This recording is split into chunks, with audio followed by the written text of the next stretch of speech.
Hello, ಎಲ್ಲರಿಗೂ ನಮಸ್ಕಾರ. ಎಲ್ಲರೂ ಹೇಗಿದ್ದೀರಾ? ನಾನು ರಶ್ಮಿ.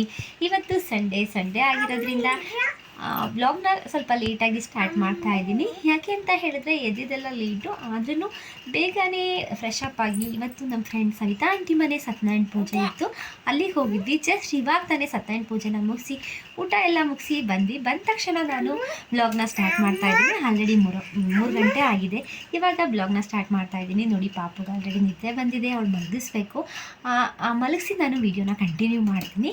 ಮತ್ತು ನನ್ನ ವೀಡಿಯೋನ ಯಾರ್ಯಾರು ಫಸ್ಟ್ ಟೈಮ್ ನೋಡ್ತಾ ಇದ್ದೀರಾ ಆದಷ್ಟು ನನ್ನ ಚಾನಲ್ನ ಸಬ್ಸ್ಕ್ರೈಬ್ ಮಾಡ್ಕೊಳ್ಳಿ, ಶೇರ್ ಮಾಡಿ, ಹಾಗೆಯೇ ಪಕ್ಕದಲ್ಲಿರೋ ಬೆಲ್ ಬಟನ್ನ ಕ್ಲಿಕ್ ಮಾಡಿ. ಇಲ್ಲ ಅಂತ ಹೇಳಿದ್ರೆ ಬರೀ ಸಬ್ಸ್ಕ್ರೈಬ್ ಮಾತ್ರ ಮಾಡಿಕೊಂಡ್ರೆ ನಾನು ಹಾಕೋ ವಿಡಿಯೋದು ನೋಟಿಫಿಕೇಷನ್ ನಿಮಗೆ ಬರಲ್ಲ. ನಾನು ಏನೋ ನೀನು ಮಾಡ್ತೀಯಾ? ಹಾಂ ಹೇಳಿ. ಮತ್ತೇನಕ್ಕೆ ನಿದ್ದೆ ಬರ್ತಿದ್ಯಾ ಬಂಗಾರ ನಿನಗೆ? ಹಾಂ, ಓಕೆ ಅಮ್ಮ. ಓಕೆ, ನಾನು ಮುದ್ದನ್ನ ಮಲಗಿಸಿ ವಿಡಿಯೋನ ಕಂಟಿನ್ಯೂ ಮಾಡ್ತೀನಿ. ಓಕೆ, ಬನ್ನಿ ವಿಡಿಯೋನ ಕಂಟಿನ್ಯೂ ಮಾಡೋಣ. ಸತ್ಯನಾರಾಯಣ ಪೂಜೆಗೆ ಹೋಗೋಕ್ಕಿಂತ ಮುಂಚೆ ಮಾರ್ನಿಂಗ್ ಫ್ರೆಶ್ ಅಪ್ ಆಗಿ ಪೂಜೆ ಎಲ್ಲ ಮನೇಲಿ ಪೂಜೆ ಎಲ್ಲ ಮುಗಿಸಿ ಹಾಗೇ ಮುಂಚೆನೇ ಹೋಗಿ ವೆಜಿಟೇಬಲ್ಸು ಎಲ್ಲ ತೊಗೊಂಡು ಬಂದ್ವಿ. ಸಂಡೇ ಮಾರ್ನಿಂಗೇ ಹೋಗಿ ತೊಗೊಂಡು ಬಂದ್ವಿ, ಯಾಕೆಂದರೆ ಫ್ರೆಶ್ ಆಗಿರುತ್ತೆ. ಆವಾಗ ತರಕಾರಿ ಬಂದಿರುತ್ತಲ್ವ, ತುಂಬಾ ಫ್ರೆಶ್ ಆಗಿರುತ್ತೆ ಅಂತ ತೊಗೊಂಡು ಬಂದೆ. ಹಾಗೆಯೇ ಅವರೆಕಾಳು ತೊಗೊಂಡು ಬಂದೆ. ಅವರೆಕಾಯಿ ಅಂತೂ ತುಂಬಾ ಚೆನ್ನಾಗಿತ್ತು. ನನ್ನ ಹಸ್ಬೆಂಡ್ಗೆ ಅವರೆಕಾಯಿ ಅಂದರೆ ತುಂಬ ಇಷ್ಟ. ಫಸ್ಟ್ 1 kg ತೊಗೊಂಡ್ರು, ಇಲ್ಲ ಚೆನ್ನಾಗಿದೆ ಅಂತ ಹೇಳಿ 2 kg ತೊಗೊಂಡ್ರು. ಹಾಗೆಯೇ ಮಂಡೇ ನಮ್ಮ ಮನೆ ಹೊರ ಇರೋದ್ರಿಂದ ಹೂವೆಲ್ಲ ಖಾಲಿಯಾಗಿತ್ತು, ಹೂವೆಲ್ಲ ಎತ್ಕೊಂಡು ಬಂದೆ. ಹಾಗೆ ಬೆಂಡೆಕಾಯಿ, ಹೀರೆಕಾಯಿ ಎಲ್ಲ ತೊಗೊಂಡು ಬಂದೆ. ನನ್ನ ಮಗಳಿಗೆ ಹೀರೆಕಾಯಿ ಅಂದರೆ ತುಂಬಾ ಇಷ್ಟ. ನಾನು ವೀಕ್ಲಿ ಅವಳಿಗೆ ಹೀರೆಕಾಯಿದು ಪಲ್ಯ ಈ ಥರ ಎಲ್ಲ ಮಾಡಿ ತಿನ್ನಿಸ್ತಾ ಇರ್ತೀನಿ.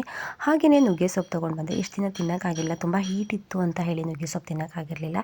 ತುಂಬ ದಿನದಿಂದ ತರಬೇಕಂತ ಇದೆ. ಇವಾಗ ವೆದರ್ ಚೇಂಜ್ ಆಗಿದೆ ಅಲ್ವಾ, ಕೋಲ್ಡಲ್ಲಿ ನುಗ್ಗೆ ಸೊಪ್ಪು ತಿಂದರೆ ತುಂಬಾ ಒಳ್ಳೆಯದು ಅಂತ ಹೇಳಿ ತೊಗೊಂಡು ಬಂದೆ ಹೋಗಿ. ನೆಕ್ಸ್ಟು ಮನೇಲಿ ಪೂಜೆ ಎಲ್ಲ ಕೆಲಸ ಎಲ್ಲ ಮುಗಿಸಿ ಆಂಟಿ ಮನೆಗೆ ಸತ್ಯನಾರಾಯಣ ಪೂಜೆಗೆ ಬಂದ್ವಿ. ಪೂಜೆಗೆ ಬರೋ ಅಷ್ಟರಲ್ಲಿ ಆಲ್ರೆಡಿ ಪೂಜೆ ಸ್ಟಾರ್ಟ್ ಆಗ್ತಾಯಿತ್ತು. ಗಣಪತಿ ಹೋಮ ಮುಗಿದಿತ್ತು. ಸತ್ಯನಾರಾಯಣ ಪೂಜೆ ಅವಾಗ ತಾನೇ ಕತೆ ಹೇಳೋಕ್ಕೆ ಸ್ಟಾರ್ಟ್ ಮಾಡಿದ್ರು. ತುಂಬಾ ಚೆನ್ನಾಗಾಯಿತು. ಹಾಗೆಯೇ ಮನಸ್ಸಿಗೆ ಏನೋ ಒಂಥರ ನೆಮ್ಮದಿ ಸತ್ಯನಾರಾಯಣ ಪೂಜೆ ಅಂತ ಅಂದರೆ. ಎಲ್ಲರ ಮನೆಯಲ್ಲೂ ಅಷ್ಟೇ ಸತ್ಯನಾರಾಯಣ ಪೂಜೆನ ಜೋರಾಗಿ ಅಲ್ಲಿಲ್ಲ ಅಂದ್ರೂ ಸಿಂಪಲ್ಲಾಗಿ ಸತ್ಯನಾರಾಯಣ ಪೂಜೆನ ವರ್ಷದಲ್ಲಿ ಒಂದು ಸಲ ಮಾಡಿಸಿದ್ರೆ ಮನೆಗೆ ಸುಖ, ಶಾಂತಿ, ನೆಮ್ಮದಿ ಎಲ್ಲನೂ ಕೊಡ್ತಾರೆ ನನ್ನಪ್ಪ. ಅದರಿಂದ ಸತ್ಯನಾರಾಯಣ ಪೂಜೆನ ಮಾಡಿಸ್ಬೇಕು.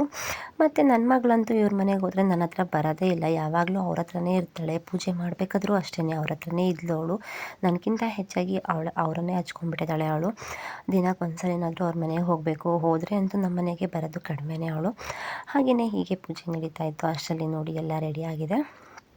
ಮುದ್ದು ಅಂತೂ ಅವ್ರ ಹತ್ರ ಕಿರಿಕಿರಿ ಮಾಡ್ತಾ ಇದ್ದಾಳೆ ಅಂತ ಹೇಳಿ ಬೇರೆ ಕಡೆ ತಂದು ಕೂರಿಸಿದ್ವಿ. ಅವಳು ಇರೋಕ್ಕೆ ರೆಡಿ ಇಲ್ಲ, ಅವ್ರ ಹತ್ರ ಹೋಗೋಕ್ಕೆ ಹಠ ಮಾಡ್ತಾನೇ ಇದ್ಲು. ನೆಕ್ಸ್ಟು ನಾನು ಅಡುಗೆ ಮನೆಗೆ ಹೋಗಿ ಏನಾದರೂ ಹೆಲ್ಪ್ ಮಾಡೋಣ ಅಂತ ನೋಡಿದೆ. ಅಷ್ಟರಲ್ಲಿ ವಿನುತಾ ಆಲ್ರೆಡಿ ಎಲ್ಲ ಮಾಡಿದ್ಲು. ಹೊರಗಡೆಯಿಂದ ತರಿಸಿದ್ರಿಂದ ಸ್ವಲ್ಪ ಸೈಡ್ಸ್ಗಂತ ಹೇಳಿ ಈ ಥರ ಮಾಡ್ಕೊಂಡಿದ್ರು ಅಷ್ಟೇ. ಅದರಿಂದ ನಾನು ಸುಮ್ಮನೆ ಆದೆ. ನೆಕ್ಸ್ಟ್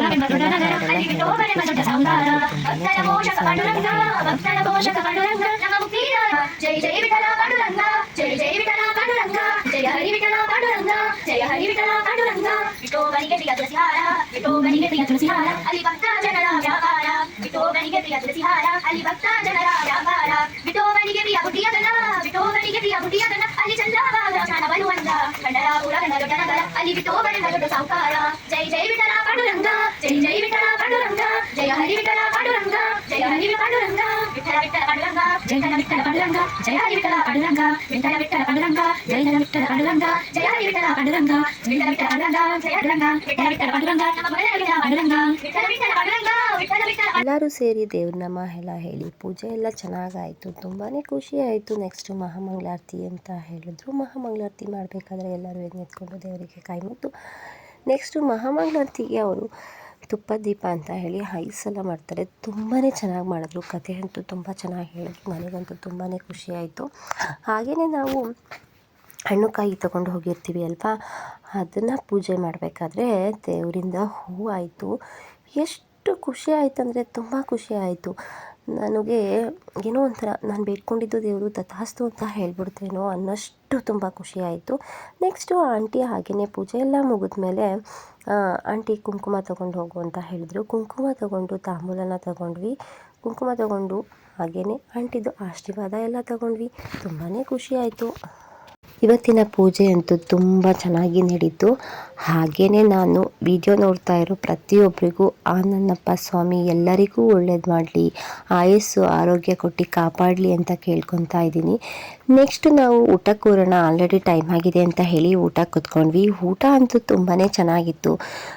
ತೊಂಡೆಕಾಯಿ ಪಲ್ಯ, ದೇವ್ರದ್ದು ನೈವೇದ್ಯ ಪ್ರಸಾದ ಎಲ್ಲ ಚೆನ್ನಾಗಿತ್ತು. ಊಟ ಎಲ್ಲ ಮುಗಿಸಿ ಅಲ್ಲಿಂದ ಹೊರಟ್ವಿ. ಮನೆಗೆ ಬರೋಷ್ಟರಲ್ಲಿ ಟೈಮ್ ಆಗಿತ್ತು ಅಂತ 3 ಗಂಟೆ ಆಗಿತ್ತು. ಬಂದಮೇಲೆ ಪಾಪುನ ಮಲಗಿಸ್ಬಿಟ್ಟು ನಾವು ಅವರೆಕಾಳೆಲ್ಲ ತೊಗೊಂಡು ಬಂದಿದ್ನಲ್ಲ ಅದನ್ನು ಸುಲಿದ್ವಿ. ಸುಲಿದು ಸ್ವಲ್ಪ ಹೊರಗಡೆ ಹೋಗೋದಿತ್ತು. ಹೋಗಿ ಬಂದು ನೈಟು ಡಿನ್ನರ್ಗೆ ಅಂತ ಹೇಳಿ ಚಪಾತಿ ಮತ್ತು ಬೆಂಡೆಕಾಯಿ ಗೊಜ್ಜು ಮಾಡೋಣ ಅಂತ ಅಂದ್ಕೊಂಡೆ. ಮಾಡಿದೆ. ಬೆಂಡೆಕಾಯಿ ಗೊಜ್ಜು ಚೆನ್ನಾಗಿ ಬಂತು. ಹಾಗೆಯೇ ಚಪಾತಿ ಆಯಿತು. ಚಪಾತಿಗೆ ಬೆಂಡೆಕಾಯಿ ಗೊಜ್ಜು ತುಂಬ ಕಾಂಬಿನೇಷನ್ ತುಂಬ ಚೆನ್ನಾಗಿರುತ್ತೆ. ಮತ್ತು ಫ್ರೆಶ್ ತರ್ತೀವಲ್ವ, ತಂದಿದ್ದಿನೇ ಮಕ್ಕಳಿಗೆ ಆದಷ್ಟು ಬೆಂಡೆಕಾಯಿ ಗೊಜ್ಜನ್ನ ಮಾಡಿಕೊಡಿ. ಮಕ್ಕಳಿಗೆ ಮೋಷನ್ ಪ್ರಾಬ್ಲಮ್ ಇದ್ದರೆ ಅದು ಸಹ ಚೆನ್ನಾಗಿ ಆಗುತ್ತೆ. ಹಾಗೆಯೇ ಮಕ್ಕಳಿಗೆ ಬೆಂಡೆಕಾಯಿನ ಆದಷ್ಟು ಕೊಡಿ. ಮಕ್ಕಳಲ್ಲಿ ಮೆಮೊರಿ ಪವರ್ ತುಂಬ ಚೆನ್ನಾಗಿರುತ್ತೆ. ಹಾಗೆ ಮಕ್ಕಳು ತಿನ್ನಲ್ಲ ಅಂತ ಹೇಳಿದ್ರೆ ಅವರಿಗೆ ಚಪಾತಿ ಒಳಗಡೆ ರೋಲ್ ಮಾಡಿ ಕೊಟ್ಟರೆ ಮಕ್ಕಳಿಗೆ ಇಷ್ಟಪಟ್ಟು ತಿಂತಾರೆ. ಮಕ್ಕಳಲ್ಲಿ ಪ್ರತಿಯೊಂದು ವೆಜಿಟೇಬಲ್ಸ್ನೂ ಮಕ್ಕಳಲ್ಲಿ ಕೊಡ್ತಾ ಬನ್ನಿ. ಬೆಂಡೆಕಾಯಲ್ಲಂತೂ ತುಂಬಾ ನಾರಿನಾಂಶ ಇರೋದ್ರಿಂದ ಮಕ್ಕಳಿಗೆ ತುಂಬ ಹೆಲ್ಪ್ ಆಗುತ್ತೆ. ಯಾವುದೇ ರೀತಿ ಇಂಡೈಜೆಷನ್ ಆಗೋದು ಈ ಥರ ಏನೂ ಆಗಲ್ಲ. ತುಂಬ ಚೆನ್ನಾಗಿ ಡೈಜೆಷನ್ ಆಗುತ್ತೆ.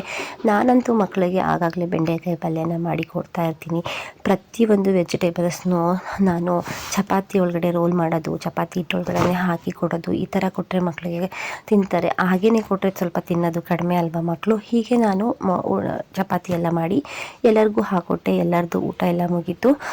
ನೆಕ್ಸ್ಟು ಮಲ್ಕೊಳ್ಳೋಣ ಅಂತ ಅಂದರೆ ಮುದ್ದು ಅಂತೂ ಮಲಗಿದ್ದು 2 ಗಂಟೆವರೆಗೆ. ಅಲ್ಲಿವರೆಗೆ ಏನು ಮಾಡೋದಂತ ಹೇಳ್ತಾ ಇದ್ದೆ.